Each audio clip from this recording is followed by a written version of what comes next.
పూర్తి వివరాలకు చదవండి రేపటి అక్షర శిల్పం దినపత్రికలో.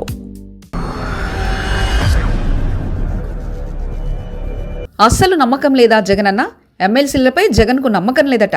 తన వెంట ఉండేవారే నా వాళ్లంటూ కొంత అభద్రతాభావం జగన్లో కనిపిస్తుందా? వైసీపీ అధినేత జగన్కు సొంత పార్టీ ఎమ్మెల్సీలపై నమ్మకం లేనట్టుంది. అందుకే ఆయన తరచు తాను 30 ఏళ్లు రాజకీయాల్లో ఉంటానని చెప్తున్నారు. మీ భవిష్యత్తుకు నాది భరోసా అంటూ నమ్మకం కలిగించే ప్రయత్నాలు చేస్తున్నారు.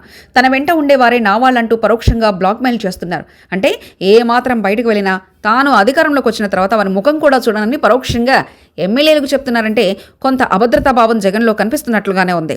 వైఎస్ జగన్ది చిన్న వయసే కావడంతో మరో 30 ఏళ్లు రాజకీయాల్లో ఉంటానని చెప్పడంలో తప్పేం లేదు. తన వాళ్ళెవరో చెప్పారంటే ఆయన కొంత భయపడుతున్నట్లే కనిపిస్తుంది. అందుకే అసెంబ్లీ సమావేశాల్లో కూడా ఎమ్మెల్యేలను దూరంగా ఉంచే ప్రయత్నం జగన్ చేస్తున్నారంటున్నారు. జగన్ కాకుండా వైసీపీకి 10 మంది ఎమ్మెల్యేలు మాత్రమే ఉన్నారు.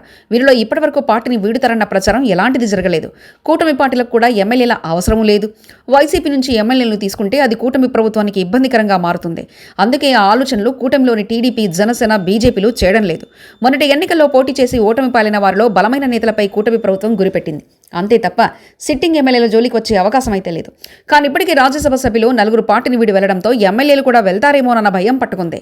అదే సమయంలో ఎమ్మెల్సీలు కూటమి పార్టీల వైపు చూసే అవకాశాలున్నాయి. ఎమ్మెల్సీలు అధికార పార్టీ వైపు మొగ్గు చూపుతారని జగన్కు తెలుసు. అందుకే ఎమ్మెల్సీ ఎన్నికలను ఉద్దేశించి మాత్రమే ఈ వ్యాఖ్యలు చేసినట్లు కనబడుతుంది. తన వెంట ఉండే రాజకీయ భవిష్యత్తు ఉంటుందంటూ ఆయన చెప్పారంటే ఒకవేళ తాను వచ్చే ఎన్నికల్లో అధికారంలోకి వస్తే వారికి ప్రాధాన్యత ఉంటుందంటూ కూడా చెప్పడానికి జగన్ చేసే ప్రయత్నంగానే చూడాలి. ఎమ్మెల్సీలు కొందరు ఇప్పటికే పార్టీని వీడినా వారికి తిరిగి కూటమి ప్రభుత్వం అవకాశం ఇచ్చే ఛాన్స్ లేదు. పోతుల సునీత, డొక్కా మాణిక్య వరప్రసాద్ వంటి వారిని పార్టీలో చేర్చుకునేందుకు ఇష్టపడడం లేదన్న విషయాన్ని ఆయన పరోక్షంగా గుర్తు చేస్తున్నట్లే కనిపిస్తుంది.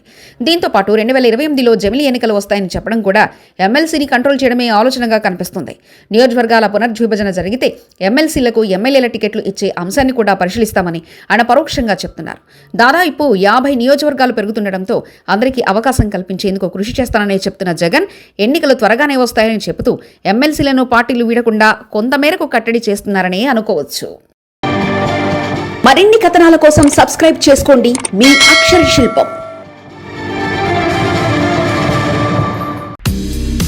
పూర్తి వివరాలకు చదవండి రేపటి అక్షర శిల్పం దినపత్రికలో.